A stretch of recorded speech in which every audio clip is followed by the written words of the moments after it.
Good afternoon. This is the special work session for the City Council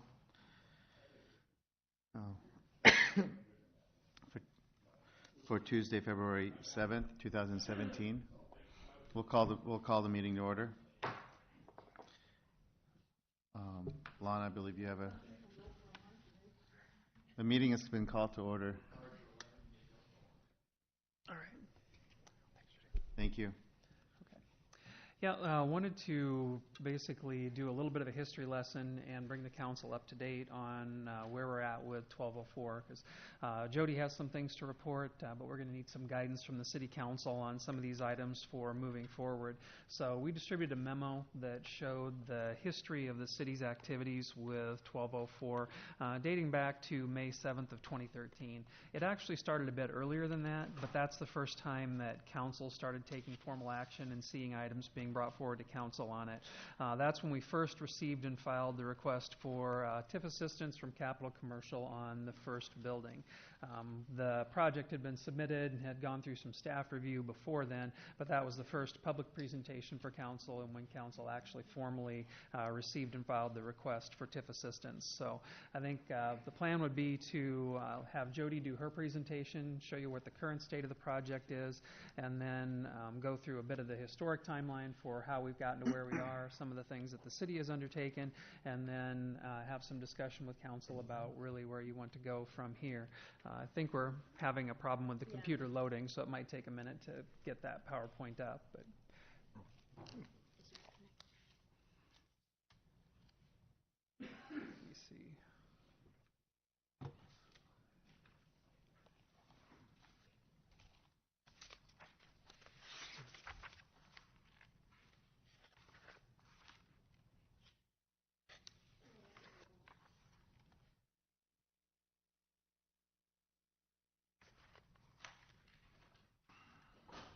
Mine's got it, so you grab an adapter. I think we can bring it up on mine, Jody. I'm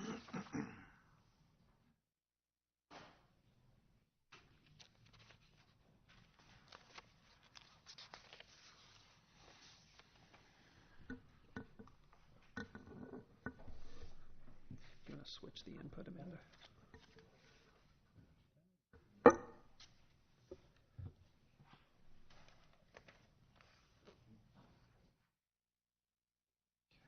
You get one?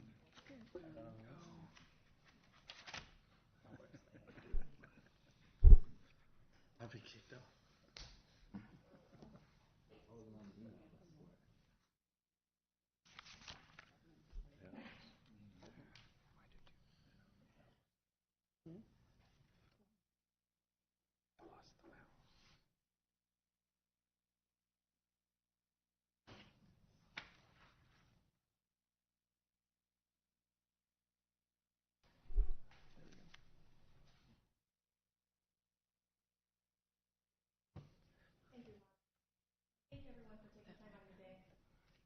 I don't think it's on. So now we're loaded. Okay. Thank you very much, and I appreciate everyone taking time out of their day to come here an hour early to allow me to present and to bring my team forth for the 1204 project and what we would commission as the rebuild project. I'd like to introduce to you first and foremost the team behind the rebuild project that have attended today with me. With these introductions, I'd like to present Robert Peck.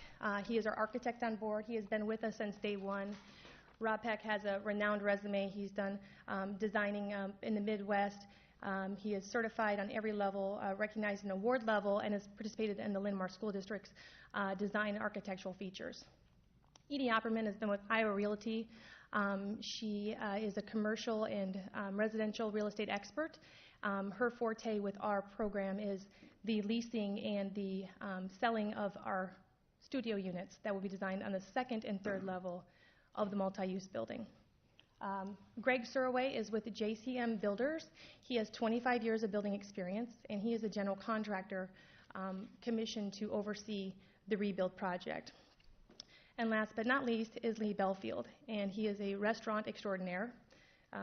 Lee's resume is impeccable, and I probably couldn't even give it enough asset based in the front of you, but Lee brings forth a tremendous amount of professionalism and a tremendous amount of strength to our restaurant operation, which we would like to present as the Johnny's Italian Steakhouse.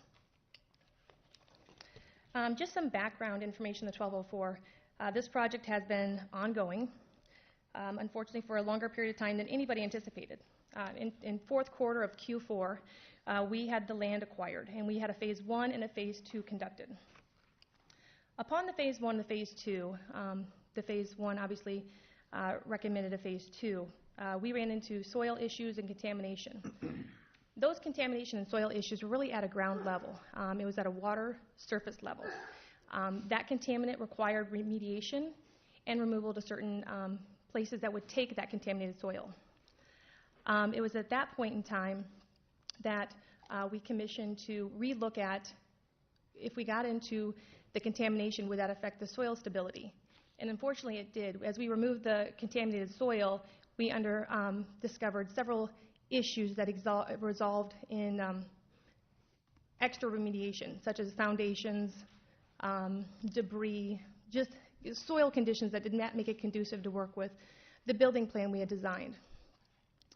So much so that at that point in time, we were concerned about the Royer building. The Royer building was located, located just east of the property. And at that point in time, the Royer building had a limestone foundation. That foundation was getting compromised by our excavation. So we had to halt the project and go back to engineering. Based on that engineering recommendation, we changed the foundation. With that foundation changes, we had to then say, okay, what's the most financially feasible? How to make this project go forward? At that point in time, we're basically into Q1 of 2014. And if anybody recalls, that was a pretty harsh winter. We sat back and looked at the options, and we changed the foundation from a 9-foot basement throughout the whole foundation, which is 7,000 square feet, to 9-foot basements to 1/3 of the building.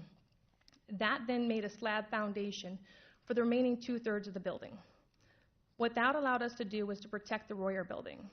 And what I mean by that is that we really had to come in scientifically and evaluate the foundation footings of the Royer building and excavating our foundation footings and make sure that the pressure was unilateral. If the pressure was too high, we would take down the Royer building. If the pressure was too low, we would take down our own building. That's not what caused the failure. But in essence, that engineering was technically designed and very successful. Upon that reevaluation, we had to go back to budgets, valuation, structural engineering, and we decided to proceed forward, do the overages we had in the budget with a 2-story print. There was just no way financially to make it make sense to do a 3-story building when we were over budget at that point in time, over $650,000. We didn't have any relief from the Browns Field as it relates specifically to that. There just weren't grants available. So we elected to go to the 2-story print. The 2-story print then took a commission of re-engineering, re-architecting, redesigning. All that stuff takes 2 to 3 months. Architects, structural engineers, they don't work at McDonald's. They're in high demand. They're limited talent. They have full schedules, and it takes the right people. When you say we're going to redo a print in the CAD file, it's 2 to 3 months. It's not 2 to 3 days, even with the most acute team on board. So with that, we went back to the 2-story print. We went to our financial institution, and they approved the changes. We implemented the concrete changes. We made the revisions to the elevator shaft. In Q4 of 2014, we were kind of back on track. You guys could see framing on the basement and changes to the trusses material, the load levels, and other aspects of the building. In Q1 of 2015, we saw a vertical build begin. The exterior walls were put up. The steel momentum frame was put into place. And then in Q2 of 2015, the build was pretty much going to schedule with a few modifications. And there was a little bit of a disconnect between the exterior elements that were going to be presented on the first build versus the exterior elements that were presented on the 2nd-story print. That was a slight disconnect. We did have to change some columns on the interior to meet the load level changes and to the interior helical piers that existed. And then in Q3 of 2015, we saw the windows installed, the concrete floor poured, roof trusses were set, and at that point in time, unfortunately in September, we saw the building fail. On that day, Nobody was hurt, which was probably the most positive part of that transaction. At that point, we decided to start with the demolition and the cleanup. We immediately called our insurance carrier, who at that point in time was Zurich Insurance. We had a demolition crew on point, a cleanup done immediately, and the rebuild was scheduled to take place on the two-story print. In that same time frame of Q of 2015, the insurance claim began. And it was determined during that process that the elimination of 2/3 of the building would be okay if we maintained the 1/3 front part of the building.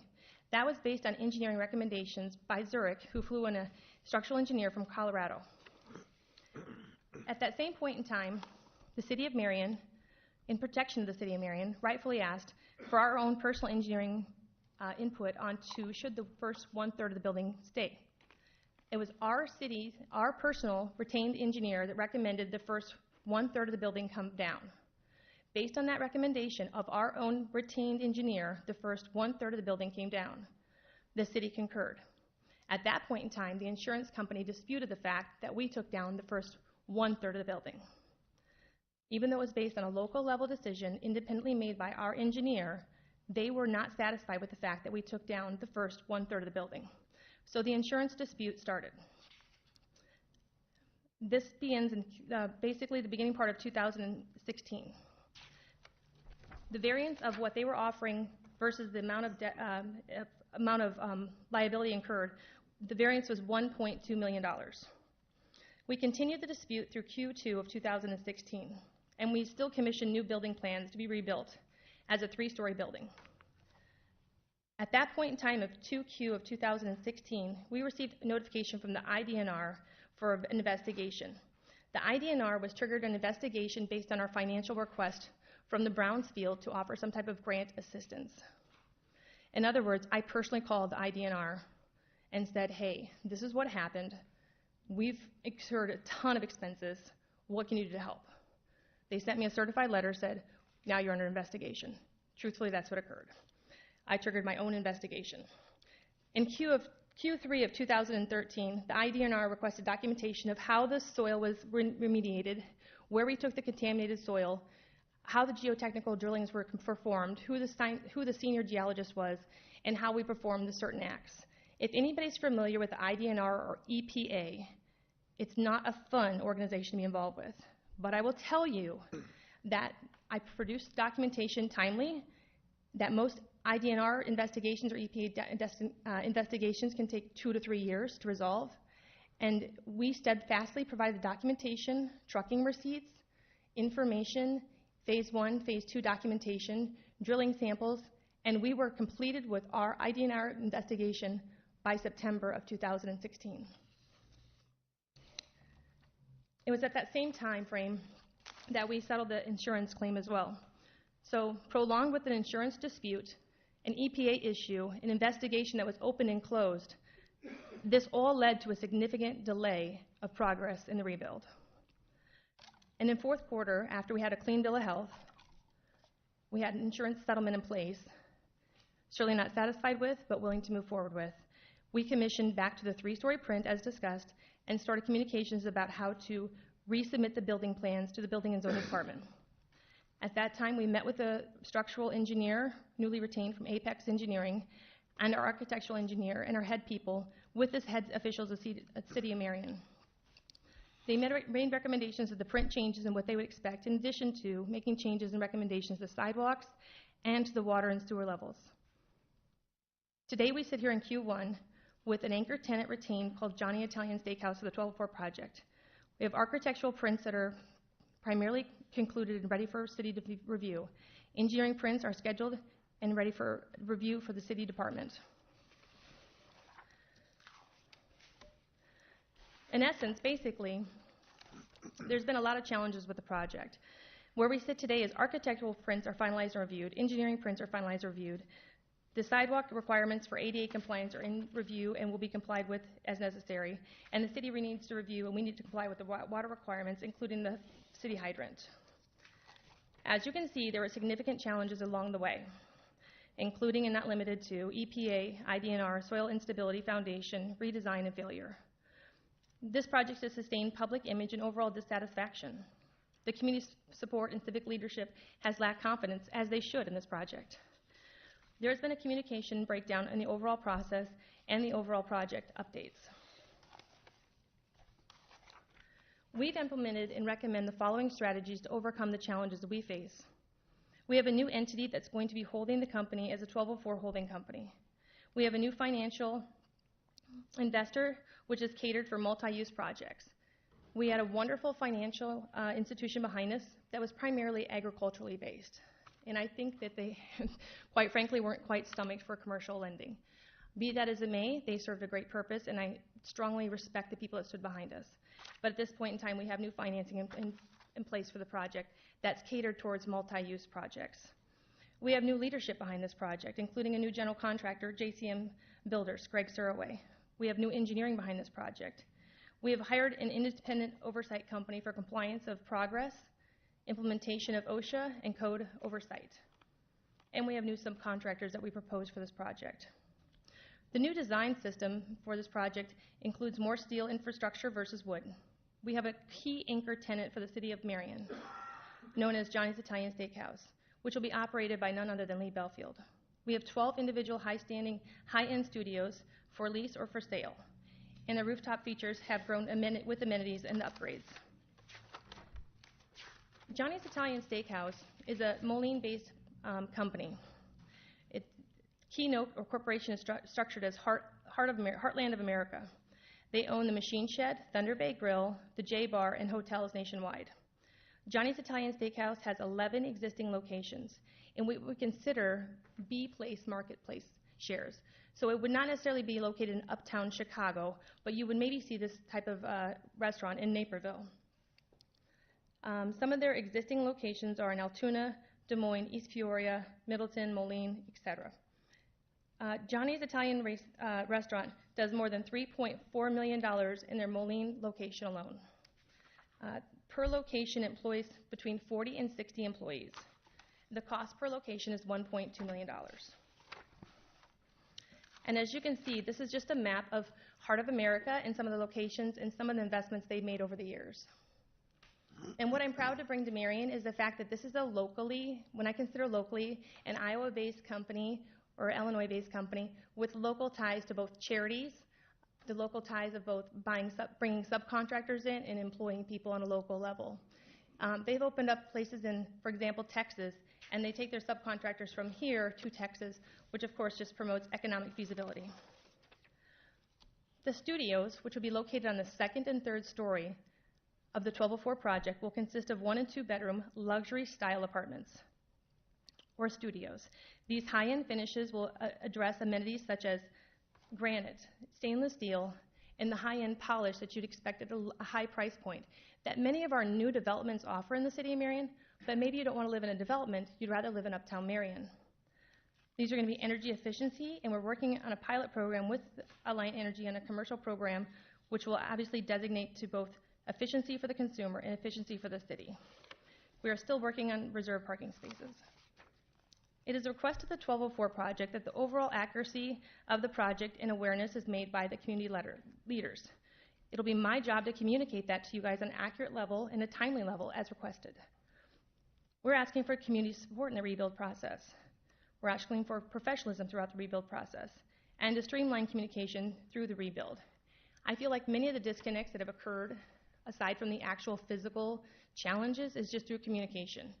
I'm committed to changing that, and I hope that we all can do that together. As the 1204 project commissions and goes forward, we're investing $3.9 million in the rebuild process from what you see out there on dirt. Johnny's Italian Steakhouse investment takes $1.2 million. The overall investment to see this project through is $5 million. This offers 40 to 60 employment jobs brought to Uptown Marion. This is a signature restaurant exclusive to Uptown Marion. I will say that Johnny's Italian Steakhouse was actually courted by another Cedar Rapids-based development, and they have chose this location over that if we can make this work. The goals of the 1204 project are very simple. I accept the responsibilities for the failures and challenges encountered in this build. However, we need to embrace the success this project can bring forth. We need to implore a consistent message to the community and the overall posture of the project once we all agree and thoroughly understand it. We would like to ask for the extended and the opportunity for a TIF-based program after the project is completed, and transition this project from a negative impact to the community to a positive impact. Thank you very much, and I'm available for questions. Yes, ma'am. How many apartments Thank are you looking at? 12. 12?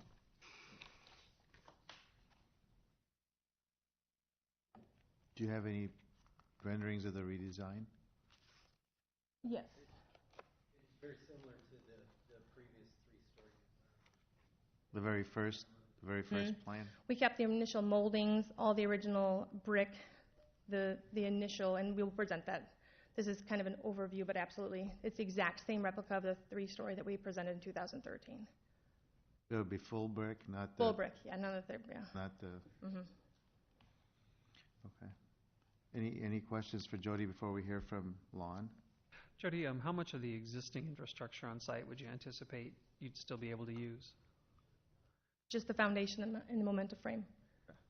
We have to redesign the footing for the elevator shaft because we will put in because the elevator shaft and the helical piles were covered with concrete, which Apex Engineering is working on right now. So the elevator shaft will be a different design, but located in the same location. And then there's some modifications with footings as it relates to concrete. The plumbing infrastructure we put in place, once it's tested and approved, will stay in place. So basically the vertical build is fairly simplistic, and I say that gently, but we've really worked hand in hand to overlay the blueprints to make it work. What are you looking for from the city at this point? I mean, from the city council, from... A few things. At a bare minimum, professional support. Regardless if a TIF goes through, we still have to stand behind the project. It's still a forefront of a great Park Place location on the Monopoly board. At a bare minimum, that's earned. Financially, I think the project brings financial feasibility to this town. I think without the anchor tenant, I wouldn't stand here and present that to you. With an anchor tenant like a Johnny's Italian Steakhouse, and I don't know if you guys have had the opportunity to be to a Johnny's Italian Steakhouse, it brings a ton of exclusive rights, and I think it makes Marion a destination. Coupled with the hotel that's coming in here, and there's so many other advances, I think there's so much synergy with that. But without that anchor tenant, I would not stand before you and ask for a TIF. With that anchor tenant, I would like you guys to at least consider it on a post-based level once the project's completed.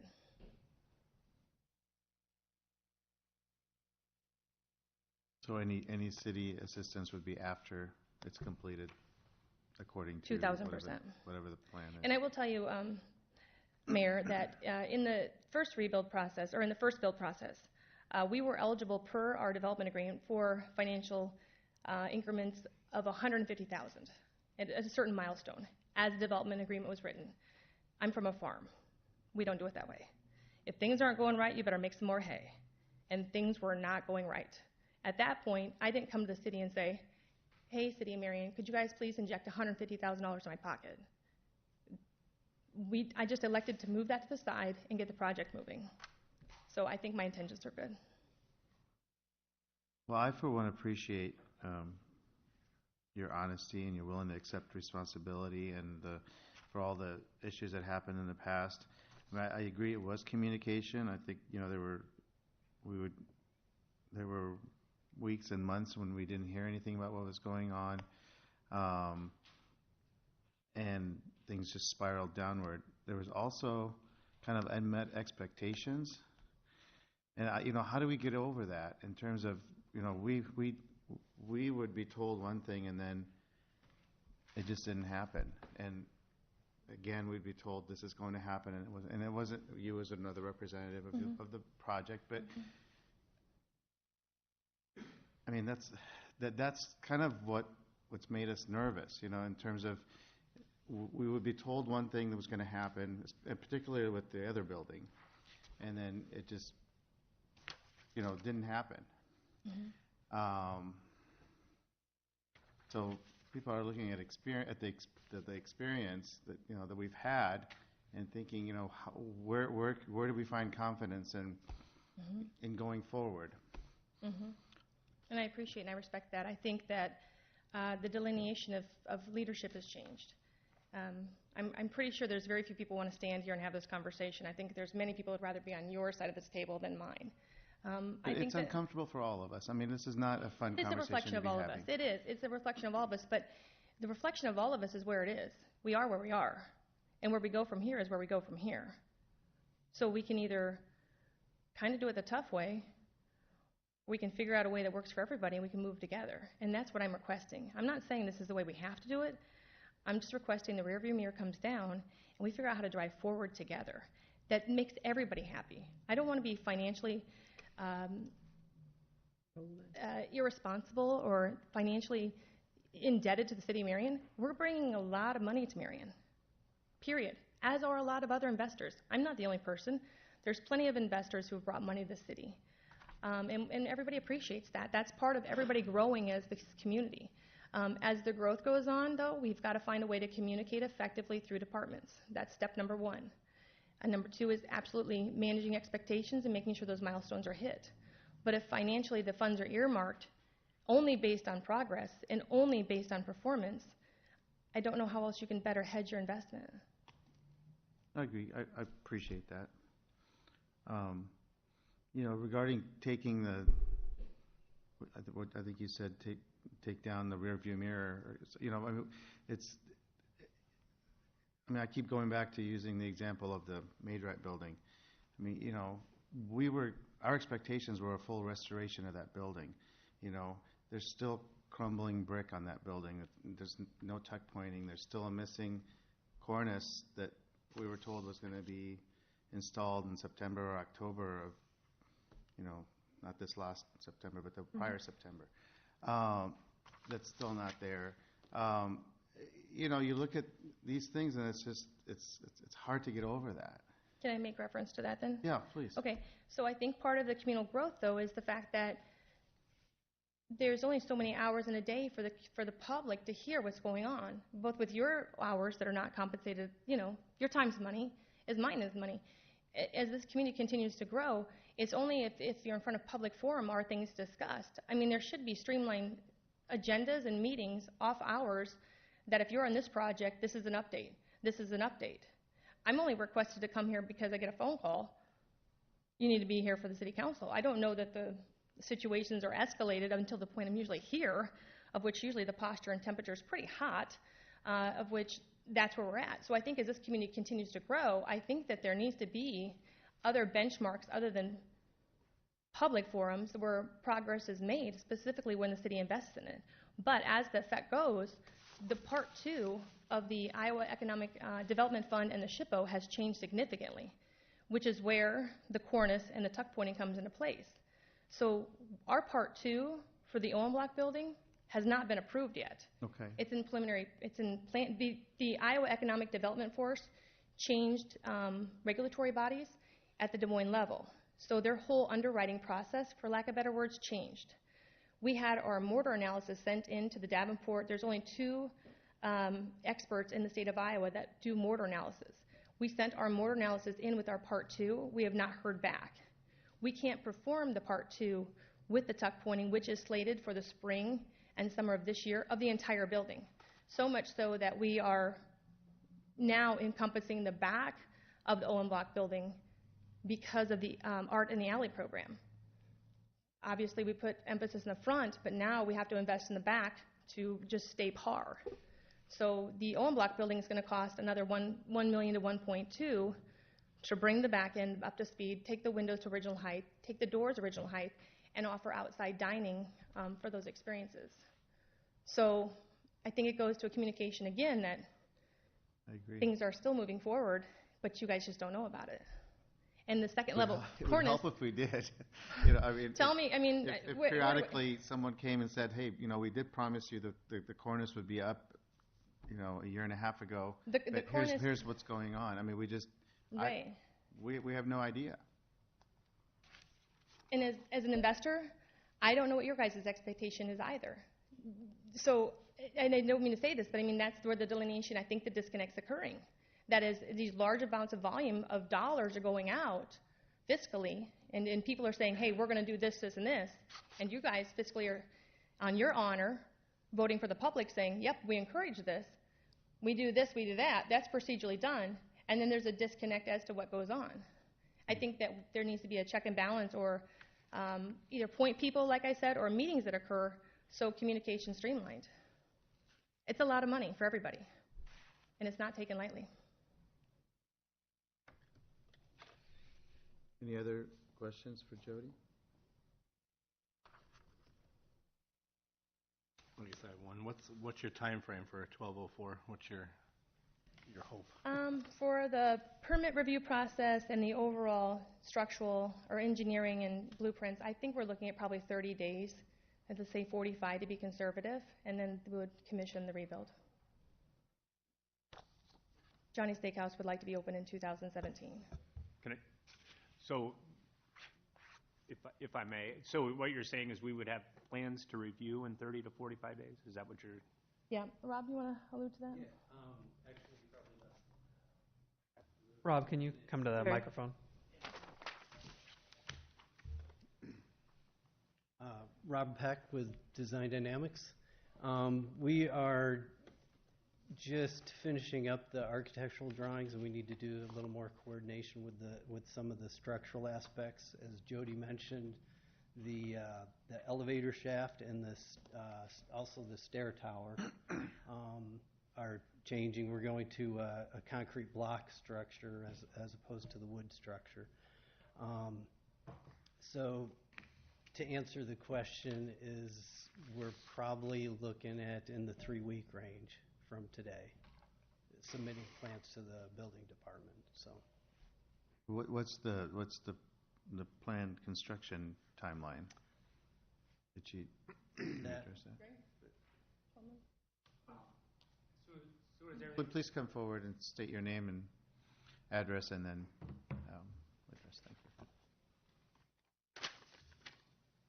Greg Surway, JCM. As soon as the plans are approved and we get the get-go from everybody, my goal is to come in here and get it done, so I'm thinking 6 months less to have it done, the building up and rolling. I don't come just to wait around. I want to get the building done as fast as everybody here does too. So that's my goal of the whole deal. You know, as soon as we get the approval from everybody and plans are good and they say go ahead and start, that's my deadline. Okay.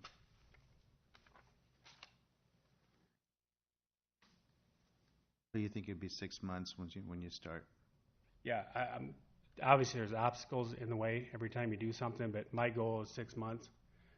Could carry over a little more, but be done in 2017.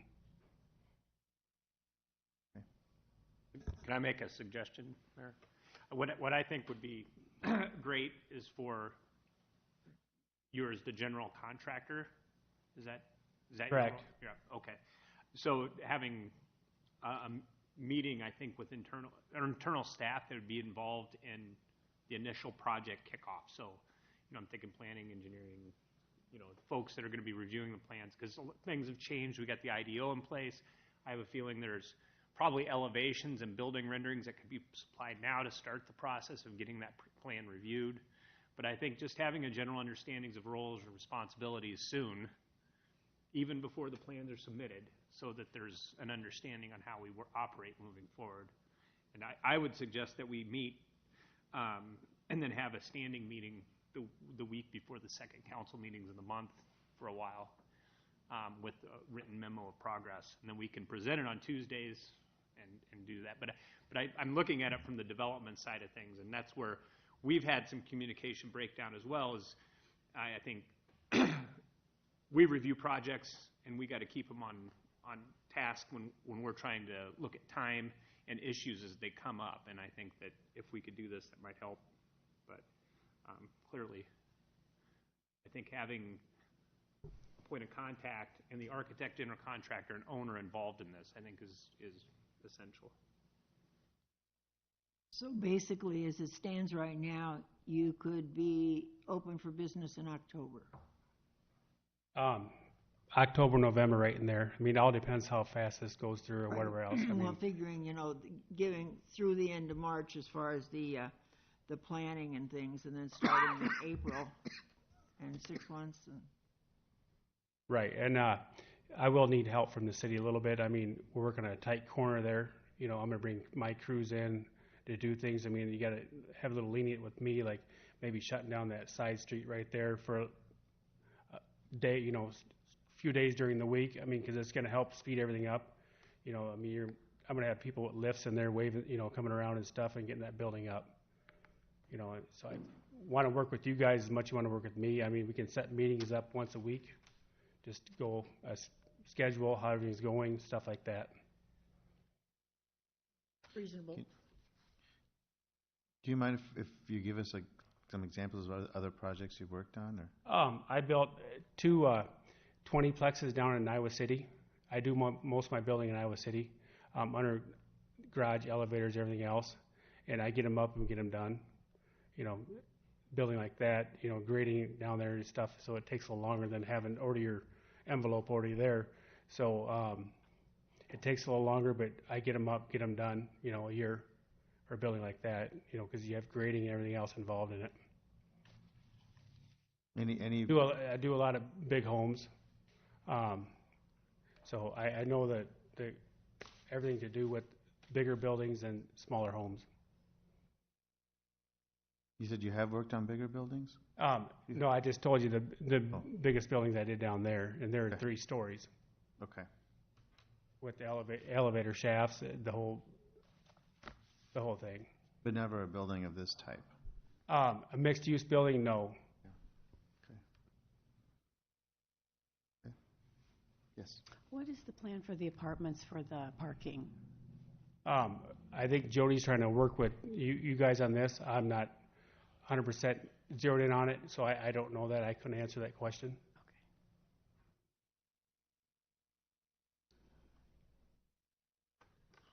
Joe? Will there be plans for a third floor like the other building had originally been thought? What's that? Will the building be designed to have a third floor added? Yes, The original building was planned for 3 and it was cut back. that's what I understand. It was cut back to 2, and now it's 3 with the rooftop on top of it. Right, so you will have capability of putting a third floor on it then? Correct. Okay. Did you say you had something? Yeah, what I think would be helpful as a part of this is getting some kind of a project timeline, even based on, like, right now we've got step 1, which building plan submittal in 30 to 45 days. What I think would be great, and I think it'd help the council and everyone, is just, we're not looking for every single step, but, just preliminary stages, and that way when we have conversations, it can be, well, this pushed, or this is moving forward, from the perspective of a timeline for project construction. I think that would be helpful, especially as we go through the project. I think that would be helpful. Is that something that could be No, I think that's very helpful, and what I said about the weekly meetings with the people that I need to be involved with. So say a snag shows up, we know that week, that meeting we're in, so it's going to set back a time, but yeah, your schedule is perfect. Set all that up for time. Okay, other questions? Yeah, the TIF request, is the TIF request that you're referring to the one that was filed back in 2013, is that the dollars and request amount still hold true today? No, the whole way that we approach those kind of things is different now after we adopted the new TIF policy, and essentially there's a fairly robust application process that they have to go through in order to prove and demonstrate the financial need for the project, and then any incentive that they receive is based off of the pro forma that they do, and then the construction costs as the building is completed. So I would say from that point, we wouldn't want to treat it any differently than we would any of the other ones that have come in since then. I do want to also say, the thought of a Johnny Steakhouse being there and the mixed-use type apartments is very, it would be a great addition to a downtown Marion. I mean, so I hope we can get this thing going and, too, if everything works out well, because that's an exciting project for downtown Marion, so.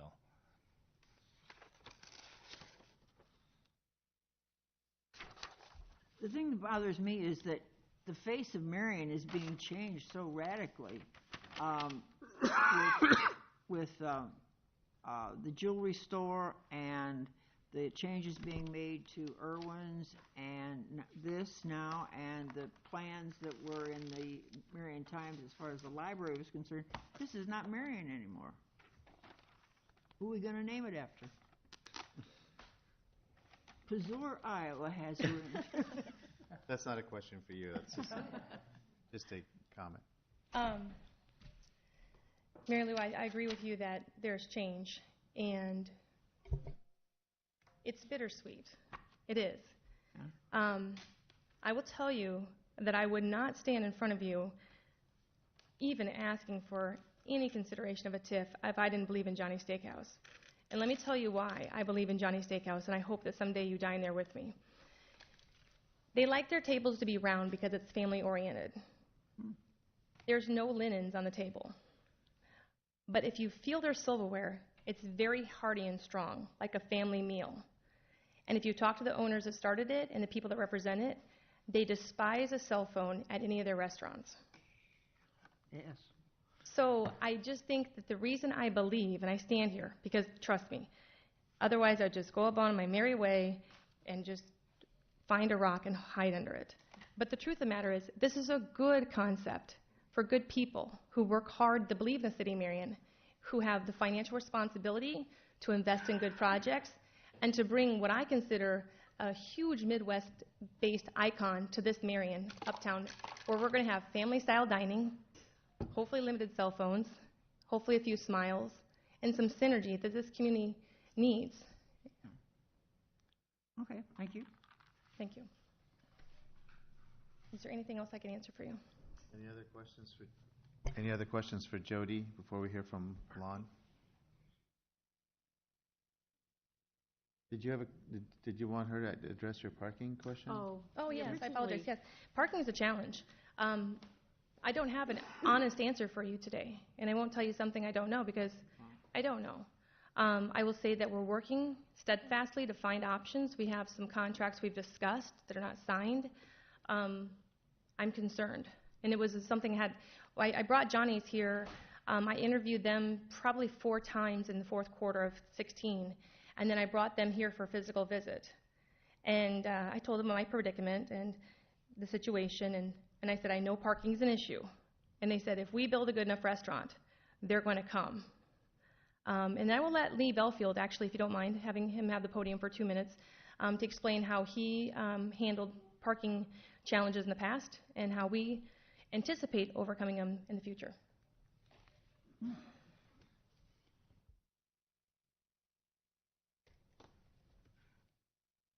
Welcome. Thank you. I'm Lee Belfield, 2130. I think you asked for my address, or our addresses. 2138 Grand Avenue Southeast, Cedar Rapids, Iowa. Of course, Zinn's is no longer in operation. Unfortunately, we closed July 30th of last year. My assessment of the parking situation here is actually a little different than it was downtown, at least when we first opened the doors at Zinn's. 2nd Avenue and 3rd Street in 2007 was really, parking down there was really more of a perceived problem than an actual problem. But the truth of the matter is it really didn't matter. If the perception was a parking issue, then there was a parking issue. So our response to that at Zinn's was to offer complimentary valet parking. And frankly, it's been since July 30th I've parked a car myself, other than my own. So I put on about 10 pounds, and I'd like to get back into the valet business again and bust a few tables as well. I can't seem to get rid of the extra poundage any other way. So I think part of the solution is valet parking, but I also think it's essential that we come up with, this market, in any market really, but in this market there is, in parts of it, an aversion to, you can trust me to drive your car, ladies and gentlemen, but some people won't. So it's not an absolute solution, frankly. Jody needs, and will, I'm sure, continue to work on solutions for street-level parking or whatever the solution might be for those guests that would prefer not to take advantage of that. Okay, Questions? Thank you. thank you. I don't really have a ton to add outside of what Jody had outlined for the council, just to go back a little bit further so that the council kind of knows where things came from. As I said, the conversations in front of the council really started in May of 2013 and culminated in the approval of the first development agreement in June of that same year. Building permit was issued in September of 2013, and then foundation work was started in October. Ultimately, that initial agreement expired in June of 2014, so it had expired, and that was when we entered into the conversations with the proposed revisions to the building design. That was where the council was presented with a concept for a one-story building, but with a 21-foot elevation, and then that morphed into a two-story building, and that brought about a request for a different development agreement that the council considered in October of 2015, and that agreement was ultimately not approved by the City Council. Since then, the thing from there, most of the contacts have been about status updates on the projects, and then Jody ultimately has been working with building and submitting concept floor plans and things like that in preparation for bringing a project forward that you heard about really for the first time tonight. So there's a full memo there for you to take a look at with all the different times that representatives from the company had been in front of the City Council, the resolution numbers, the actions that the City Council took on those dates. So just let me know if you have any questions relating to those.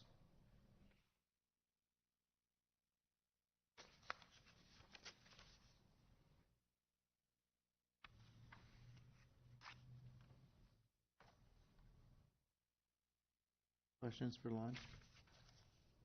He needs one of these.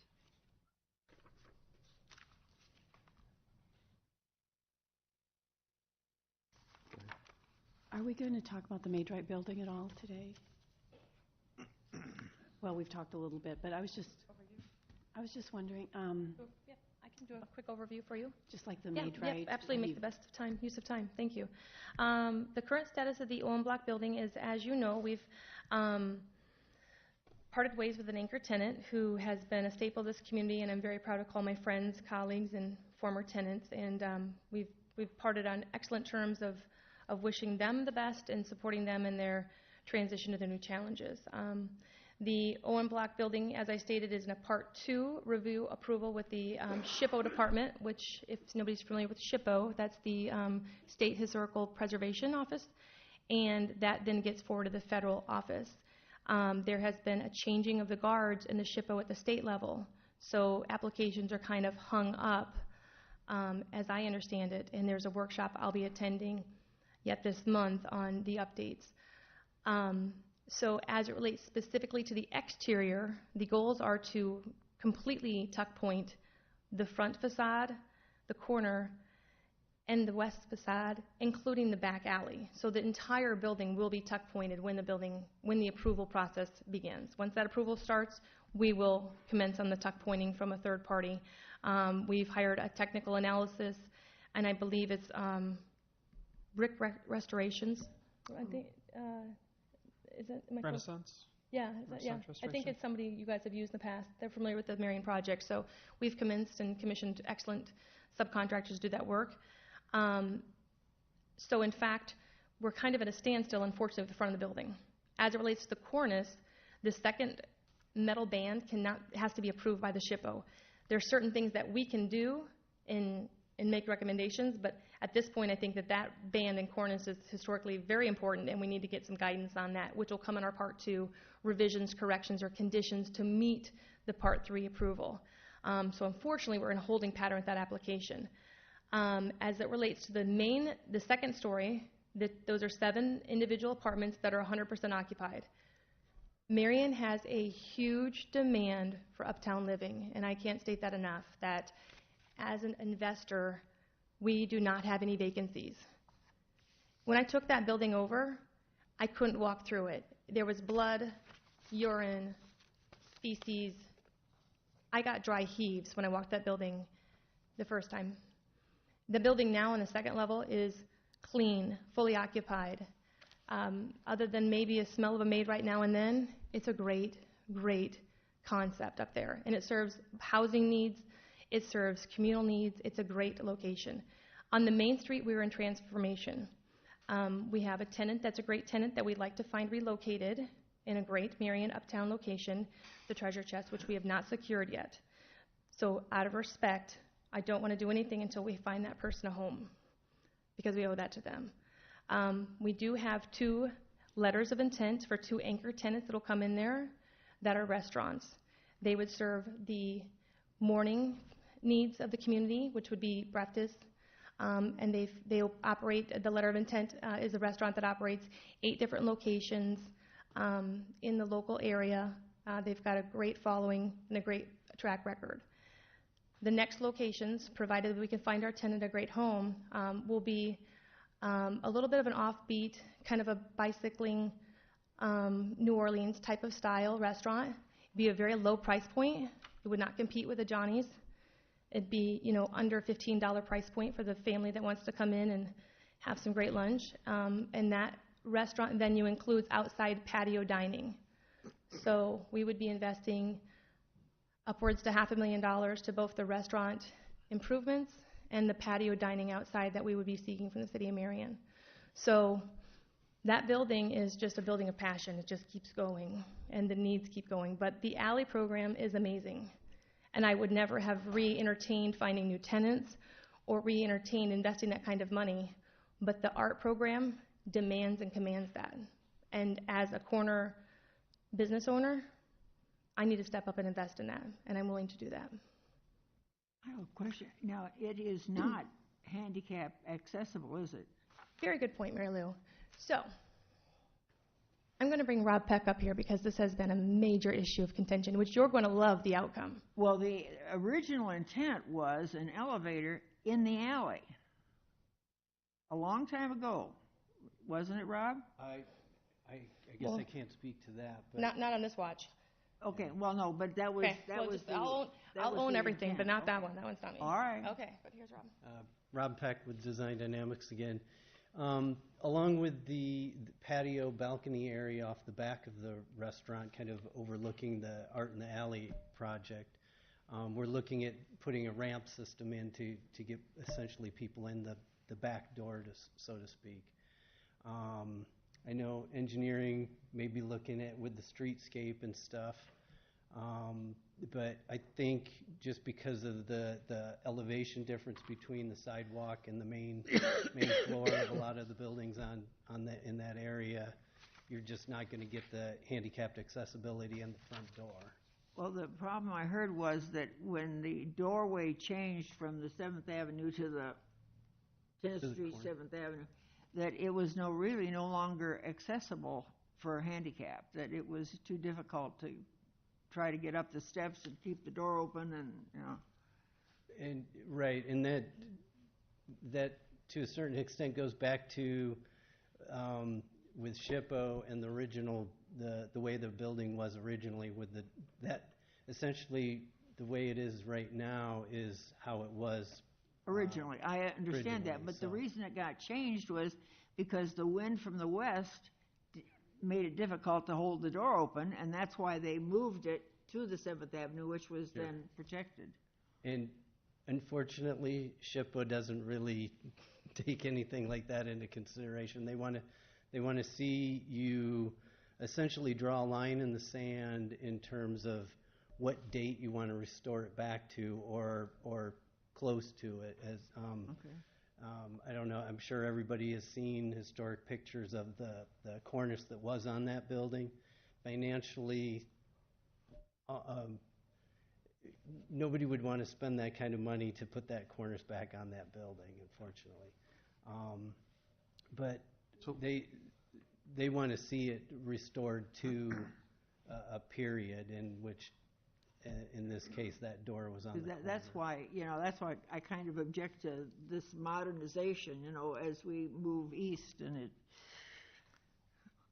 to put that much into that building and to restore it back to its original and then kind of deteriorate as we head out east, it just that bothers me. But I've lived here, all my life, so. I will say that the 1204 building has been designed to harmonize with the current buildings of downtown. Okay. Brick, limestone. There are some more modern materials in it as well, with the metal panels up on the upper floors, but essentially it's kind of a modern interpretation of what could be downtown. So. We're just about out of time, but let me just ask you, SHPO, you keep referring to SHPO. Mm-hmm. What is their approval? What does that do? What is that, the approval that you're waiting for? They're grant monies. Essentially, they have a three-part. The first part is just presenting the project to them, and they essentially approve it for. So you have to meet certain. Correct. Criteria. Benchmarks to get grant money Yes. to help with the restoration. It's generally provided in the form of tax credits that projects can so qualify tax for. They'll credits pay to a help with the percentage of investment. This is not the only project in Marion that's gotten caught in that. Franz Community Investors got caught in the same thing with the Parks and Schmidt and Sorg Pharmacy building, going into what they thought was a 5 to 6 month approval process and not having an answer for 18 months plus. It's impacting a number Once of that projects process around gets the metro rolling, are you area. confident that you're going to be able to meet those benchmarks to get the tax credits? And I believe so, yes. As it was just mentioned, that the SHPO process is a very lengthy. I've had a project downtown Cedar Rapids where the owner finally said, "I can't wait anymore," and he just went and did the project. So. yeah, okay. Go ahead. Just one more question for Jody. Now that where the barber shop was, that section, what's that going to be? In Which one was? The former Schmidge was, okay.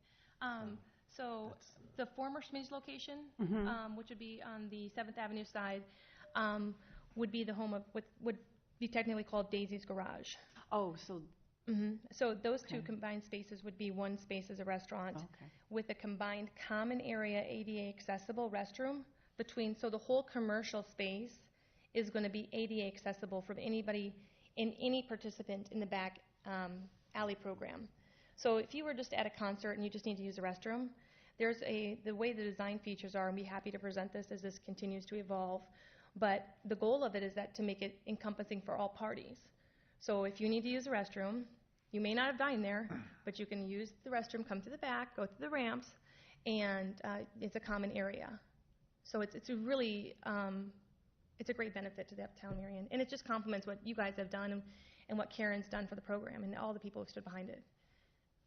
Like I said, 12 months ago, I wouldn't have stood here and tell you we're going to tuck point the back of the building, and now, but we have to, and the community's owed that. Sounds good.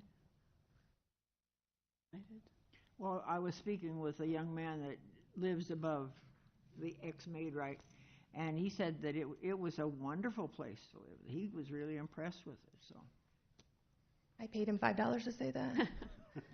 I'm kidding. Thank you very much. I didn't ask him about that. Son of a gun. Okay. Thank you. Thank you. Thank you very much for your time. Thank you for keeping an open mind. Okay. Need a little break before we start? Yeah, I do.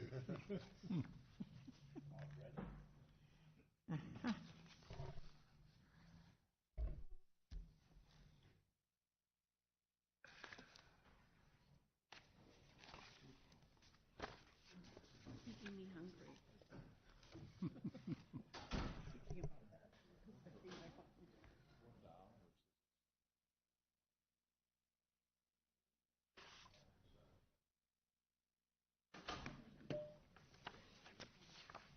Hey, Jody.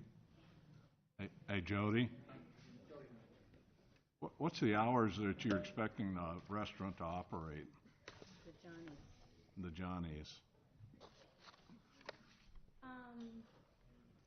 The breakfast facility will operate from 6:30 in the morning to 2 in the afternoon. The restaurant next door is operating, and please don't quote me on this, but I believe they start at 11, and then they're 9 Monday through Thursday, and they stay open to 11 Thursday, Friday, Saturday. Sunday's going to be limited hours, obviously, but they'll be open 7 days a week. And then the Johnny's Italian restaurants, they're conforming hours, and I want to say they're 10:30 because they have a great lunch menu that's affordably priced. And then, again, I think their kitchen closes between 9 and 10 o'clock every night, and they're a 7-day-week venue. I was just wondering if they were like a lunch venue or Yeah, just the both evening. of, we're trying to bring businesses that'll have synergy, not compete. So we're trying to hit all the different markets of a lower price point restaurant, a breakfast restaurant, and then maybe family-oriented. Okay. So that's kind of the goal. I will tell you that Johnny's Italian Steakhouse had Thanksgiving, which I personally love Thanksgiving with my family and would never expect anyone to work, but they had 600 people that came to their Moline on Thanksgiving. Wow. Right. Mm-hmm. Have good turkey.